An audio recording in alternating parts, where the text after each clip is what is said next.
Everyone, आज हम बात करने वाले सेक्शन नंबर 172 की।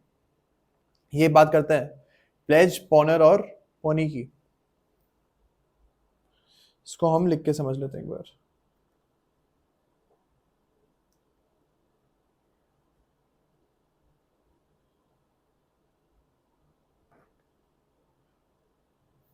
अगर सपोज एक पर्सन है, ये चाहता है बी के पास, बी एक पॉन शॉप है। पॉन शॉप मतलब जहाँ पे आप अपने आइटम लेके जाओगे, वहां पे आप उन आइटम्स को प्लेज करोगे और उसके बदले आपको कुछ पैसे मिल जाएंगे। और जब आप पैसे चुका दोगे तब अपनी जो आपने आइटम प्लेज करी थी उसको वापस लेके जा सकते हो। सपोज ए है, ये अपने नेकलेस को लेके जाता है बी के पास और बोलता है कि सर ये नेकलेस ले लो, इसके बदले मुझे कुछ पैसे दे दो, और जब मैं ये पैसे रिटर्न कर दूंगा आपको तब ये नेकलेस मेरे को वापस कर देना। यहाँ पे A is pledging his necklace, A is pledging his necklace to B. Okay, यहाँ ए अपना नेकलेस जो है वो बी को प्लेज कर रहा है। तो ये चीज हमको समझनी, यही है प्लेज। यहाँ पे ए हो गया पॉनर और बी हो गया पॉनी।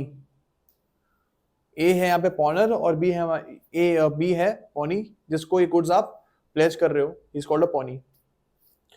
तो यही बोलता है सेक्शन नंबर 172। नेकलेस यहाँ पे लेके गया था ना ये, तो नेकलेस की बात हो रही थी यहाँ पे। ओके, सो ये 172 हो गया हमारा। अब बात करते हैं 173 की। ये बात करते हैं pawnee's right of retainer. The pawnee may retain the goods pledged not only for the payment of the debt or the performance of the promise, but for the interest of the debt and all the necessary expenses incurred by him.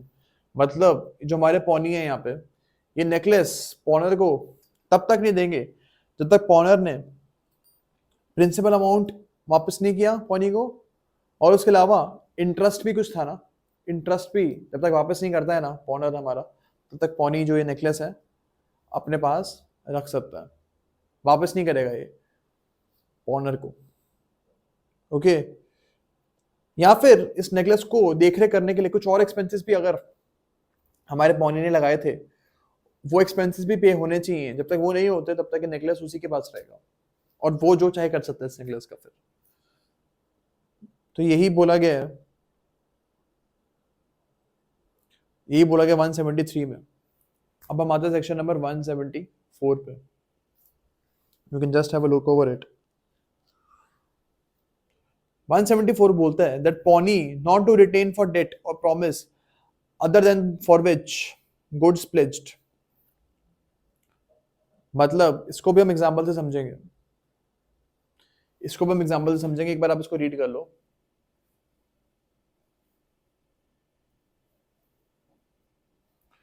इसको हम example से समझते हैं।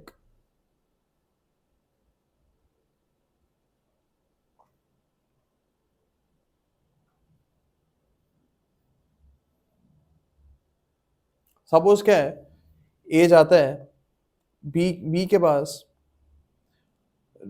₹10,000 की अपना necklace लेके जाता है वो बी के पास, और वो मांगता है बी से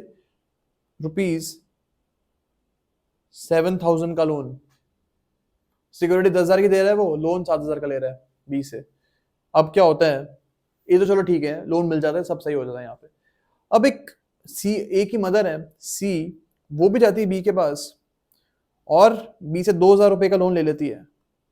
सी बोलती है कि जी आपके पास तो मेरे जो मेरा बेटा है उसका नेकलेस पड़ा ही है, उसी पे आप मेरे को लोन दे दो। बी बोलते हैं चलो ठीक है माता जी, आपको लोन दे देते हैं हम उसी लोन उसी सिक्योरिटी के ऊपर। यहाँ पे B can not do it, B can not do it because C के पास कोई ऐसी परमिशन नहीं थी कि वो एवी चली गई और 2,000 रुपए का लोन लेके आ गई। अब जो सेम सिक्योरिटी ना 10,000 रुपए की नेकलेस, वो यहाँ पे यूज नहीं हो सकती। और यहाँ पे अगर 2,000 रुपए सी नहीं लौटाती है इंटरेस्ट के साथ बी को, तो बी को नुकसान हो जाएगा यहाँ पे, बी को नुकसान हो जाएगा यहाँ पे। और बी ये वाला जो हमारा सिक्योरिटी है, नेकलेस वाली सिक्योरिटी, वो यूज नहीं कर सकता यहाँ पे। ओके, वो सिर्फ इसी डेट के लिए वो सिक्योरिटी को यूज कर सकता है। या फिर ऐसा होता है कि अगर ए जो है वो आता है पैसे चुकाने के लिए, पैसे चुका देता है, फिर एक और लोन ले लेता है बी से, एक और लोन उसके बाद ले लेता है और बोलता है कि सर ये जो लोन ले रहा हूँ ना मैं, इसी के लिए भी सेम सिक्योरिटी आप रख लो, मेरे को वापस मत करो सिक्योरिटी आप। तो यहाँ पे तो बी वो सेम सिक्योरिटी को यूज कर सकता है, लेकिन इस केस में वो नहीं कर सकता, मदर वाली केस में वो नहीं कर सकता। Okay, so this is what the essence of section number 174। Same चीज हम एग्जांपल ले सकते हैं, सेम एग्जांपल हम कन्वर्ट कर सकते हैं और बोल सकते हैं अगर एक पेंटिंग है, नेकलेस की जगह अगर पेंटिंग होती ना, ये पेंटिंग जो है ये भी यूज कर सकते थे हम as oppose to the necklace जो हमने एग्जांपल लिया है। वैसे एक पेंटिंग में 10,000 रुपए के आप जाके पॉन कर सकते थे। अब हम आते हैं सेक्शन नंबर 175 पे। 175 क्या बात करते हैं, इसको हम रीड करते हैं। The pawnee is entitled to receive from the pawnor extraordinary expenses incurred by him for the preservation of the goods pledged. Suppose necklace एक ये प्लेज किया गया है और इसको देख रेख करने के लिए बहुत एक्सपेंसिव होता है नेकलेस, एक अलग से बंदा बैठा दिया पॉनर ने, सॉरी पॉनी ने, जिसको गुड्स प्लेज हुए हैं, जो सेठ है हमारा, वो इसको इसकी देख रेख करने के लिए उसने एक बंदा बैठा दिया। उसमें बहुत पैसा लग गया क्योंकि इतना एक्सपेंसिव नेकलेस है। अब जब जो हमारे पॉनर है जिसने ये नेकलेस को प्लेज किया है, वो आएंगे पैसे लेके और बोलेंगे मेरा नेकलेस मेरे को वापस करो, तब पॉनी बोल सकता है कि सर पैसे तो आपने दे दिए मेरे को, इंटरेस्ट पे दे दिया, प्रिंसिपल अमाउंट पे दे दिया, लेकिन आपने मेरे को एक्सपेंसेस नहीं दिए। जो बंदा मैंने बैठाया था इसके देख रेख करने के लिए, उसके एक्सपेंसेस भी आप मेरे को दो, तब मैं आपको ये नेकलेस वापस करूंगा। तो ये राइट है पॉनी के पास। जब तक उसको एक्स्ट्राऑर्डिनरी एक्सपेंसेस उसके नहीं मिलेंगे वापस, तब तक वो नेकलेस जो है वापस नहीं करेगा। तो यही बोलता है सेक्शन नंबर 175। अब हम आते हैं सेक्शन नंबर 176 पे। This talks about pawnee's right where pawnor makes default.